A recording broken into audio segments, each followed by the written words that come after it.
Waa'ee koronaa vaayirasii maal beekna? Koronaa vaayirasii wayita namni vaayirasichaan qabame tokko haxxiffatu yookiin qufa'utti qilleensi faalame yoo gara keessa keenyatti gale darba. Akkasumas bakka gororri sun bu'e tuqnee isa booda harka keenya faalameen ija, funyaan yookiin afaan yoo tuqne akka darbu beekna.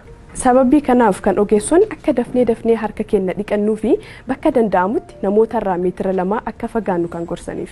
Garuu kun hojjechuu didee koronaa vaayirasiin yoo qabamne hoo? Viidiyoo kanaan yoo COVID-19 qabamtan qaama keessan irratti maaltu akka ta'u isinitti himuuf jedha.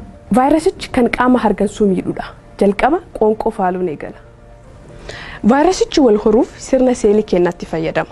Kana kan raawwatus meembireenota gororaa, funyaanii fi qoonqoo keenya keessatti argaman qabaachuuni.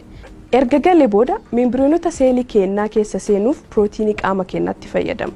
Amma seelii keessatti erga galee booda vaayirasichi baay'ee ta'ee wal hora. Yeroo gabaabaa keessattis 10,000 hamma 100,000tti baay'ata. Erga qophaa'anii booda immoo seelii dura qabaatan dhiisuun seeliiwwan naannicha jiran miidhuu eegala. Yeroo sanitti qaamni keenya vaayirasicha akka gale bara. Achiis ofirraa ittisuu yoo eegalu gubaan qaamaa eegala. Yeroo sanis miirri gaarii hin taanee fi qoonqoo keessatti dhukkubbiin eegala. Achiis ujummoon hargansuu kan qilleensi ittiin gara sombaatti galu ni ta'a. Kunis waan qaama dallansiisuuf qufa'uu eegala. Wayita kanas qaamni keenya vaayirasicha ofirraa ittisuuf waan yaaluuf ho'i qaama garmalee dabala.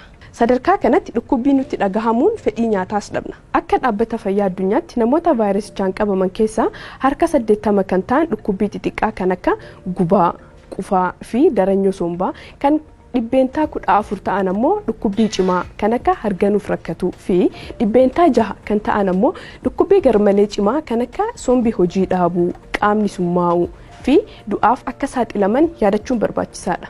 Namoonni baay'een osoo wal'aansi hin barbaachisiin COVID-19 irraa fayyu.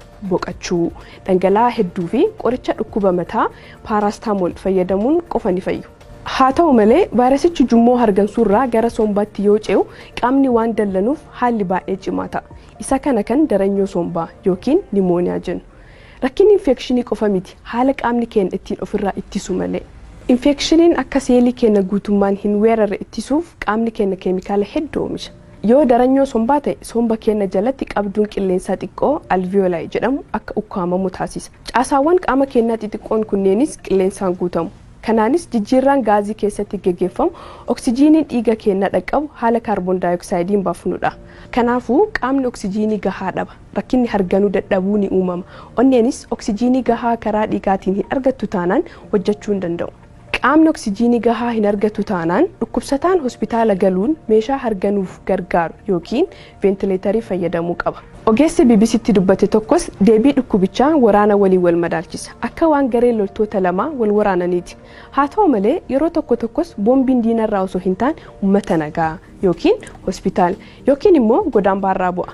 Jecha biraatiin deebiin sirna dandamannaa qaamaa baay'ee cimaa ta'e tishuu bakka vaayirasicha qubate san miidhuu danda'a. Sababii deebiin garmalee cimaa ta'uuf qaamni akka kalee fi tiruu miidhuu danda'a. Qaamni hedduu miidhamuun isaa immoo gara du'aatti geessuu danda'a jechuudha.